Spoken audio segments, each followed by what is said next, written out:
বাপের বেটি যদি হন আর বাপের বেটা যদি ওবায়দুল কাদের হয়, একটু আসেন না, কেয়ারটেকের অধীনে ইলেকশন করি।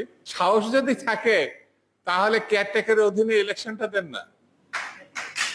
আপনার সাহস থাকলে, আপনি যে আন্দোলন করেছেন কেয়ারটেকারে, সাহস যদি থাকে আসেন না। সাহস আপনি তারেক রহমান সাহেবের উদ্দেশ্যে বলছেন। তার পিতা এদেশের স্বাধীনতার ঘোষক, রণাঙ্গনের মুক্তিযোদ্ধা, বাংলাদেশের গণতন্ত্র প্রতিষ্ঠাকারী। তার পিতা মাতা বাংলাদেশের সামরিক স্বৈরাচারের পতন ঘটিয়েছিলেন। এখানে যারা আছেন তাদেরকে নিয়ে এই যে গণঅভ্যুত্থান, ছাত্র গণঅভ্যুত্থান 90-এর, তিনি সেটা করেছিলেন। সেই জন্য সাহসের প্রশ্ন উত্থাপন না করাই ভালো। ভাই, এখন বিএনপি জেলখানায় যাচ্ছে, যারা গণতন্ত্রের জন্য সংগ্রাম করছে তারা জেলখানায় যাচ্ছে। আগামী দিনে চোর, বাটপার, লুটেরা, খুনি, ধর্ষণকারী, আপনারা তো জেলে যাবেন। এটা আপনি একারে লিখিত। যদি রাজনৈতিক দলের নেতারা জেলে যায়, তাহলে ব্যাংক লোফার কাঠেরা জেলের বাইরে থাকবে কেন? আগামী দিনে তো আপনারা জেলে যাবেন গণতান্ত্রিক, অর্থাৎ লুটপাটকারী শাসনের বাইরে যারা সরকার গঠন করবে, তারা তো আইনের শাসন প্রতিষ্ঠা করবে, গণতন্ত্র প্রতিষ্ঠা করবে। সরি, স্বাভাবিক নিয়মে এই লুটেরা তাদেরকে জেলে যেতে হবে। সেই জন্য আমি বলি, আজকে যে একজন সাবেক গভর্নর, খুব মর্মান্তিক, সাবেক গভর্নর বলেছে,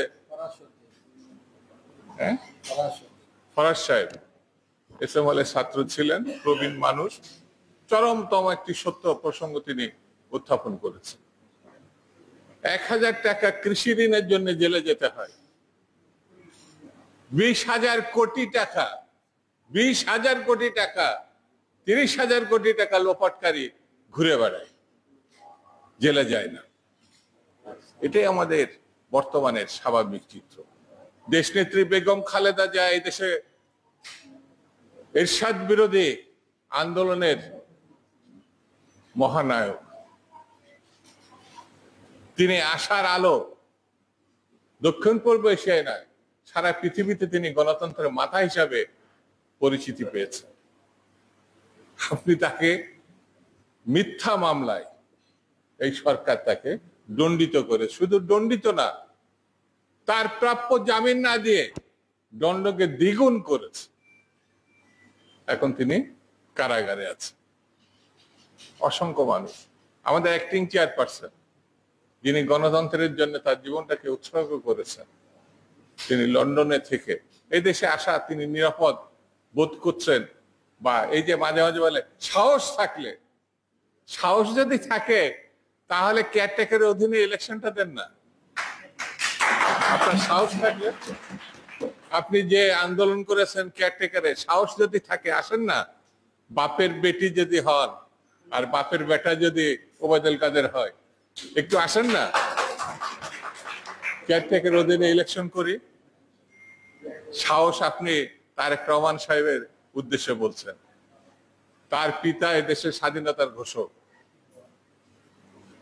রণাঙ্গনের মুক্তিযোদ্ধা, বাংলাদেশের গণতন্ত্র প্রতিষ্ঠাকারী। তার পিতা মাতা বাংলাদেশের সামরিক স্বৈরাচারের পতন ঘটিয়েছিলেন। এখানে যারা আছেন তাদেরকে নিয়ে এই যে গণঅভ্যুত্থান, ছাত্র গণঅভ্যুত্থান 90-এর, তিনি সেটা করেছিলেন। সেই জন্য সাহসের প্রশ্ন উত্থাপন না করাই ভালো হবে। বন্ধুরা, আমি বেশি আর সময় নেব না, শুধু এতটুকু বলি, আন্দোলন চলছে।